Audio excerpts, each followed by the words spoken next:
If you're using the LMS and you upload a PDF and you think that it should be fine in terms of accessibility because you have made it fairly simple for the reader to use, but you get this right here, that little sign. If you click that, it'll tell you the reason that it's having problems, and it says accessibility score is down because it does not have headings. Yet we can see that it does have headings right here. So let me show you real fast how to fix that. And what actually happens, while this is a PDF, it was created in Word. Word puts in something called metadata. Metadata is information about the text itself that while you don't see it, a computer program does. So I'm going to go back to the Word document where this was started. And in a Word document, there, of course, this tool up here, you may use it all the time, you may not. If you're unfamiliar with it, I'll make a quick explanation. This is just sort of sets up the kind of font you want to use consistently when you're doing your standard document. You can set them up separately for different types of documents, but that's another conversation. The first thing I want to do, though, is I want to have this be a title. So what I'm doing, instead of just coming over here and say, oh, I want to make it bold, I want to make it bigger, that won't tell the reader it's a title. That will just be something that someone who doesn't have any visual problems could recognize that as perhaps a larger, bolder font would be a title heading.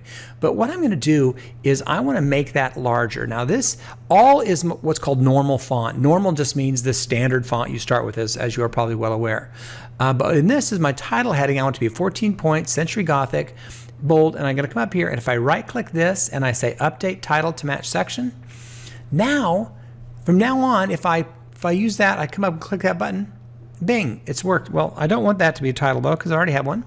Instead, I want this to be a heading, just a heading to a section. So same thing, I'm going to come up here, I'm going to double click it so I can set my heading if I don't have it right yet, because maybe I come up here and I click this heading, and it's like, that's not what I want. And now what I'm going to do is I'm going to say, I want it to look like this. I want it to be boldface.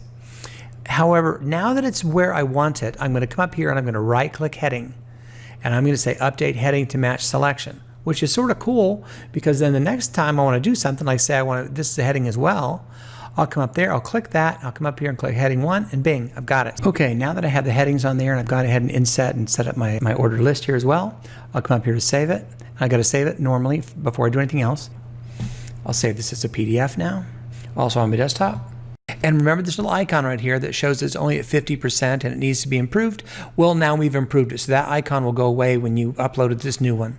So I saved it as a PDF, I then uploaded it into Moodle, and within Moodle I can open up a read aloud, which is what I use within my Chrome browser to read, and it's pretty good. So let's see what that sounds like. Chemo 92 lab test show all necessary calculations, show units be neat and orderly. Write your answers with the correct number of significant figures. Getting started, safety 1. What does SDS mean? 2. What information does an SDS contain?